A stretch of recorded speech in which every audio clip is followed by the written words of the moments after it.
Good morning students. आज शिक्षा तकनीकी जो हमारा विषय है, इसके अंतर्गत आज हम बात करेंगे शिक्षा तकनीकी के क्षेत्र एवं महत्व। तो शिक्षा तकनीकी के क्षेत्र एवं महत्व को जानने से पहले हमें यह जान लेना आवश्यक है कि शैक्षिक तकनीकी के कार्य और क्षेत्र की सीमाएं क्या हैं। दूसरा, शैक्षिक तकनीकी विषय के अध्ययन में क्या क्या शामिल किया जाना चाहिए। तो इन दो प्रश्नों का उत्तर प्राप्त करने से पूर्व हमें यह भी जान लेना है कि शैक्षिक तकनीकी अपने आप में क्या है, उसकी क्या प्रकृति एवं विशेषताएं हैं, उनका वास्तविक स्वरूप क्या है, उनके संप्रत्य के बारे में क्या विचारधाराएं हैं, वह किन किन रूपों और उपागमों के रूप में शिक्षा के क्षेत्र में प्रयोग की जाती हैं, तथा उसके द्वारा किन व्यापक लक्ष्यों कक्षा शिक्षण उद्देश्यों की शर्तें पूरी होती हैं।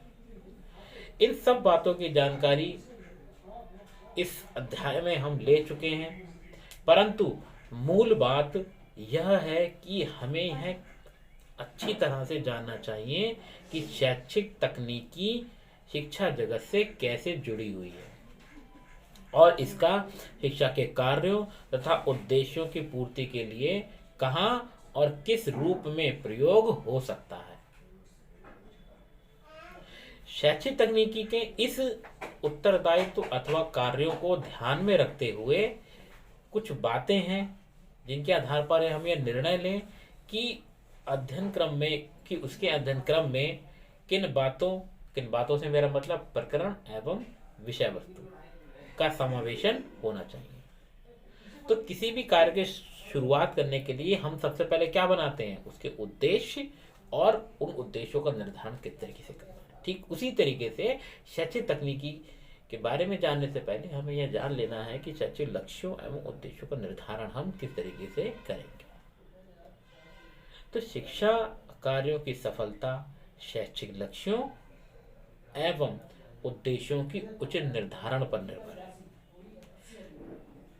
शैक्षिक तकनीकी को इस दिशा में सहयोग करने के लिए कुछ बातें हैं, कुछ सामग्रियां हैं, विषय सामग्री हैं, जिन पर हमें ध्यान देना है।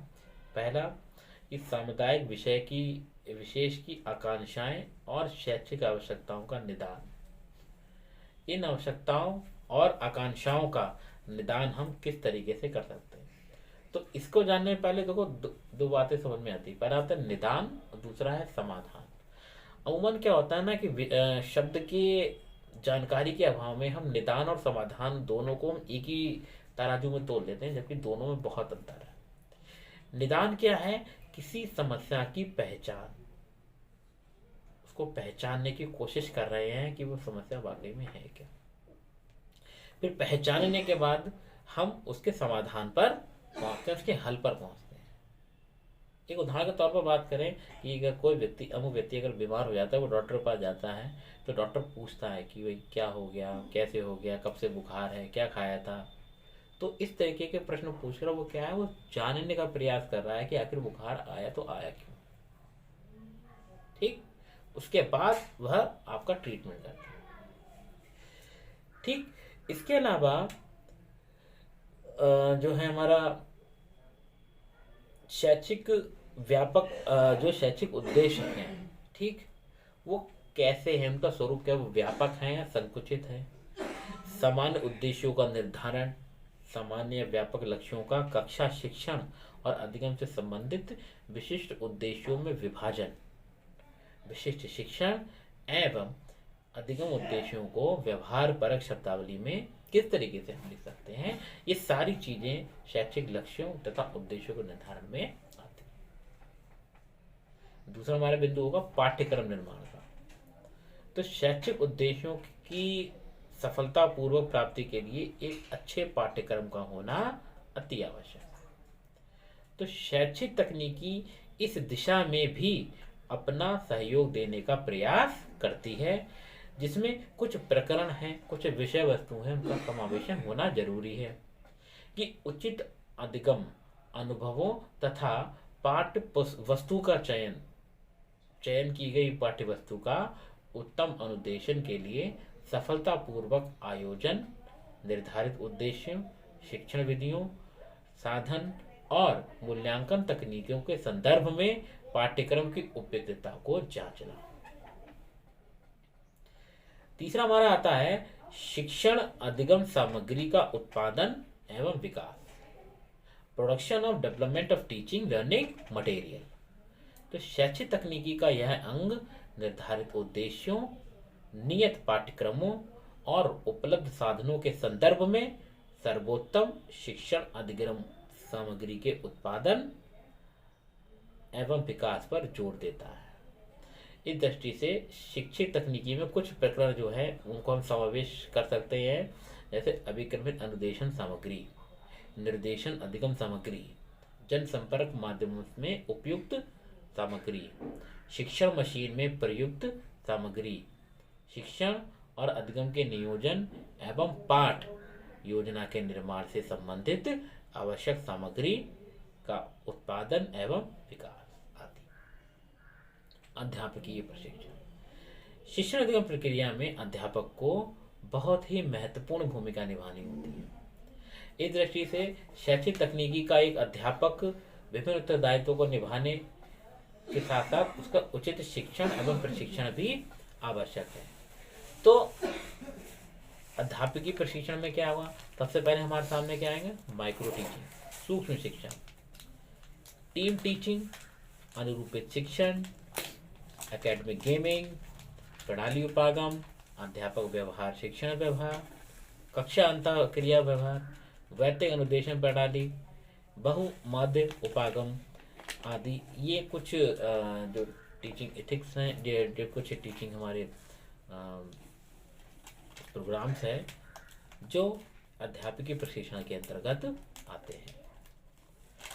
नेक्स्ट हमारा रहता है शिक्षण अधिगम प्रविधियों एवं व्यूह रचनाओं का चयन एवं विकास।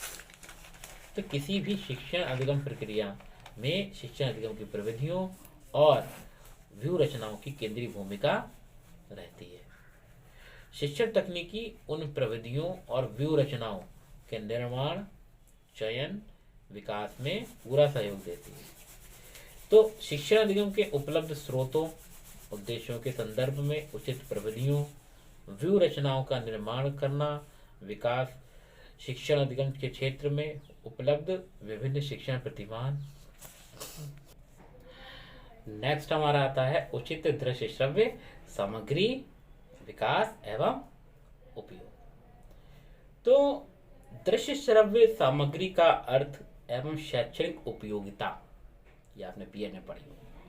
विभिन्न प्रकार की दृश्य श्रव्य सहायक सामग्रियों का उचित श्रेणियों में विभाजन करना, इन सामग्रियों की संरचना करना, कार्य प्रणाली का अध्ययन करना, एक विशेष शिक्षण अधिगम परिस्थिति के परिप्रेक्ष्य में उचित दृश्य श्रव्य सामग्री का चयन और उपयोग के तरीके, उपलब्ध साधनों के आधार पर दृश्य श्रव्य सामग्री का निर्माण और विकास, दृश्य श्रव्य सामग्री की उचित देखभाल एवं संरक्षण, व्यय और उपयोगिता की दृष्टि से दृश्य श्रव्य सहायक सामग्री का मूल्यांकन आदि, ये सभी हमारे जो है जो आपके शैक्षिक उद्देश्यों के अंतर्गत, तकनीकी के क्षेत्र के अंतर्गत आएंगे।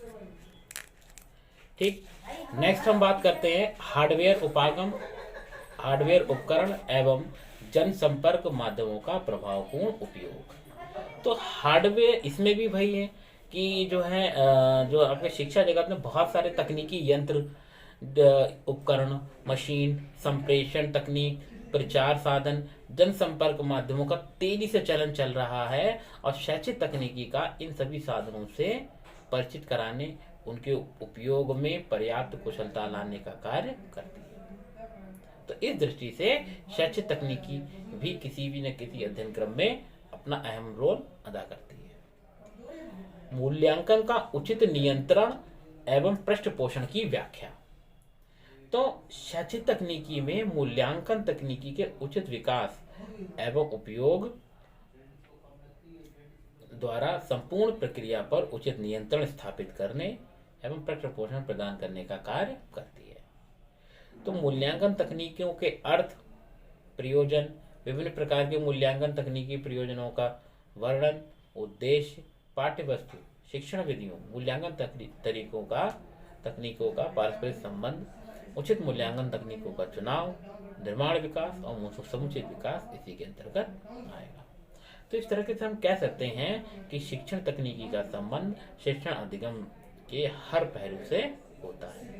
शिक्षण प्रणाली का कोई भी तत्व या घटक ऐसा नहीं है जिसमें मार्गदर्शन, नियंत्रण एवं कुशल कार्य संपादन हेतु शिक्षण तकनीकी में हम अपना तो आज के लिए इतना ही। कल हम नए लेक्चर पर बात करेंगे। Thank you class.